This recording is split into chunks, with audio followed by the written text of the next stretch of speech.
Assalamualaikum warahmatullahi wabarakatuh.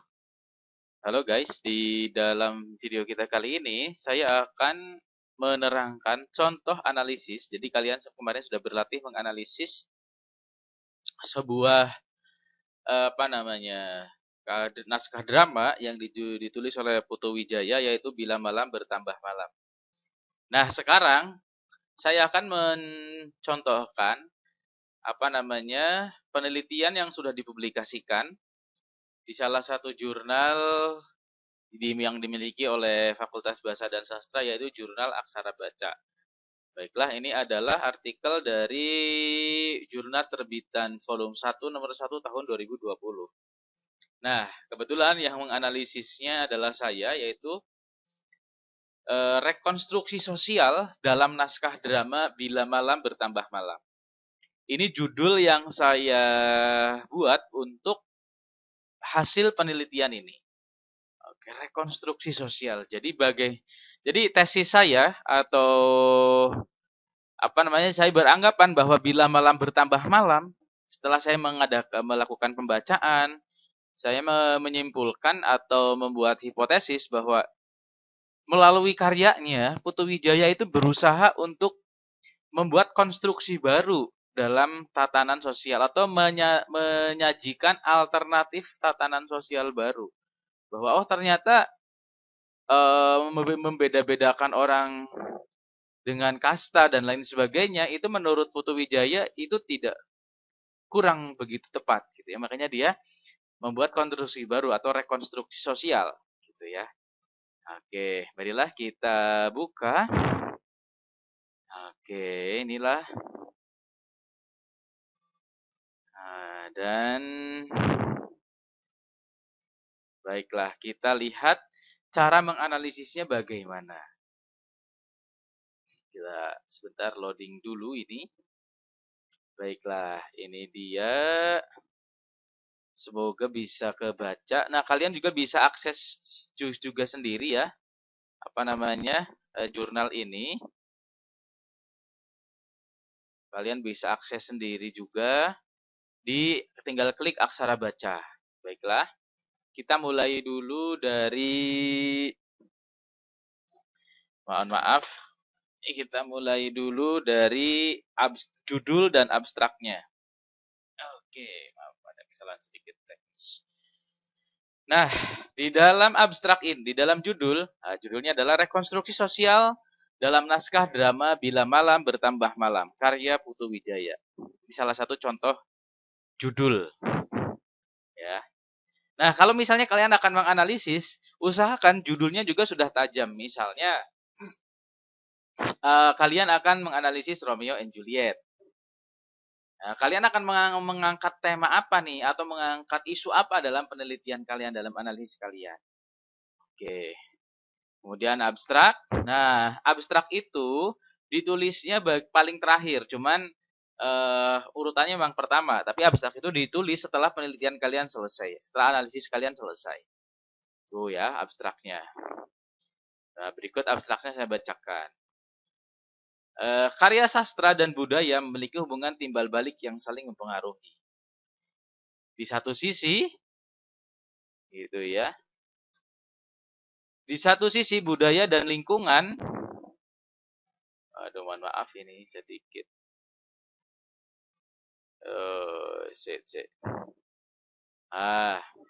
Di satu sisi budaya dan lingkungan sosial mempengaruhi karya sastra, tapi di sisi lain karya sastra juga berpengaruh terhadap lingkungan sosial dan budayanya. Jadi saya mengambil celah bagaimana hubungan antara karya sastra dan masyarakat. Gitu ya. Bila Malam Bertambah Malam merupakan salah satu karya sastra yang ditulis oleh pengarangnya untuk mengungkapkan permasalahan-permasalahan sosial, sekaligus berusaha mempengaruhi dengan menawarkan solusi dari permasalahan tersebut. Nah, kalian kemarin sudah membaca sekilas ya.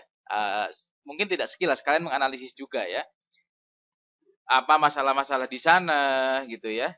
Dengan menggunakan pendekatan struktural dan sosiologi sastra, tulisan ini bertujuan untuk mengungkapkan potret permasalahan sosial yang terdapat dalam naskah drama bila malam bertambah malam, dan rekonstruksi sosial yang ditawarkan oleh pengarang dalam karya tersebut. Jadi, penelitian saya di sini, saya mengungkapkan permasalahan apa sih yang diungkap di dalam karya tersebut. Kemudian,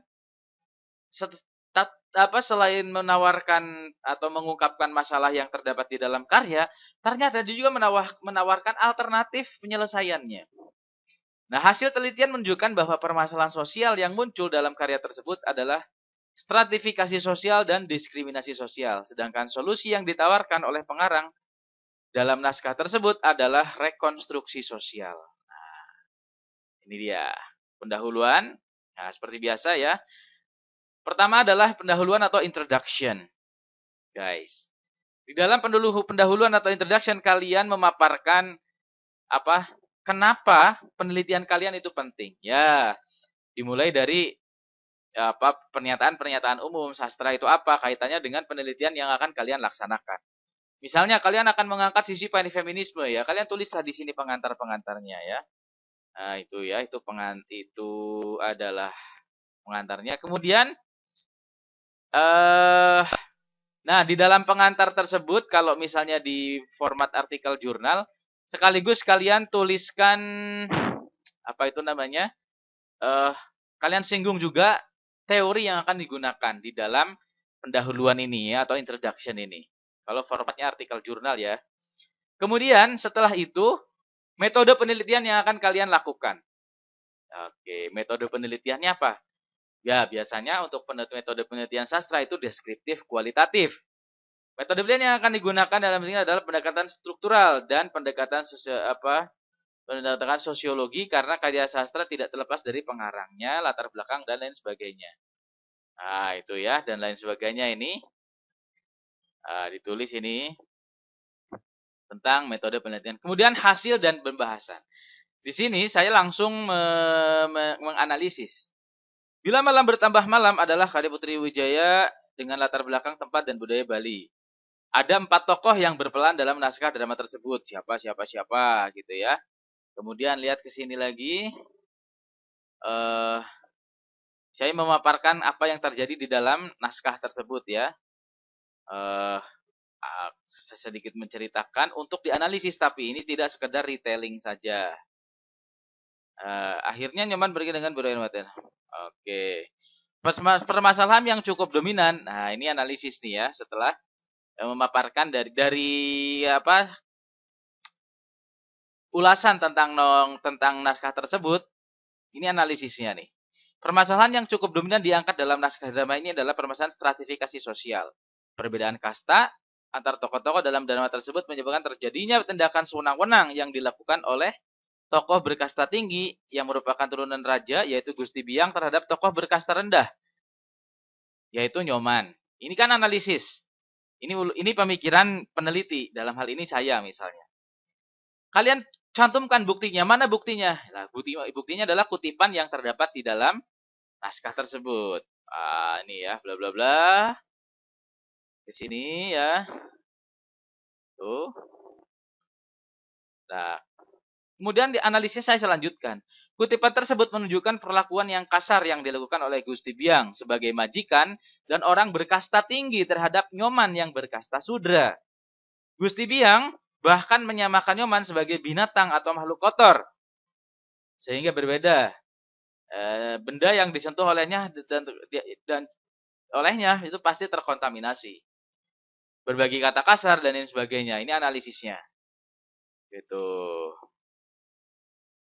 Kemudian kekejamannya yang digambarkan oleh Putu Wijaya. Nah, ini saya ke analisis berikutnya nih. Kekejaman yang digambarkan oleh Putu Wijaya tidak hanya sebatas kekejaman verbal saja, melainkan juga kekejaman mental dan bahkan kekerasan fisik.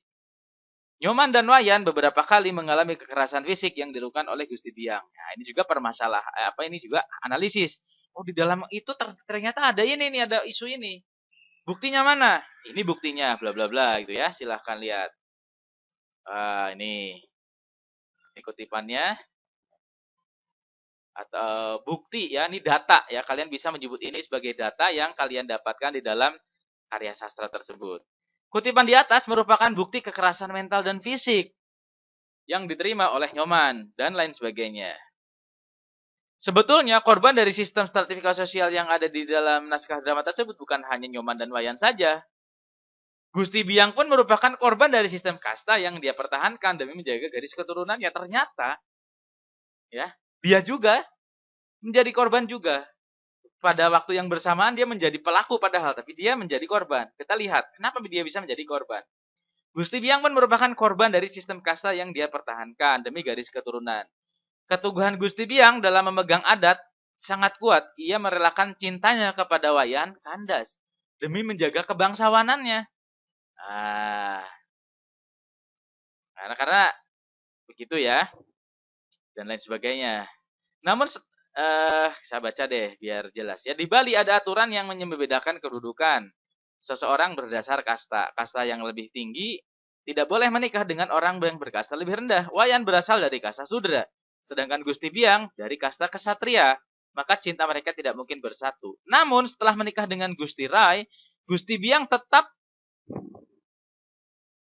saja berhubungan dengan Wayan, bahkan berhubungan badan dengannya. Oke, jadi Gusti Biang di satu sisi dia dari kasta tinggi, kemudian dia memperlakukan kasta yang rendah seenaknya.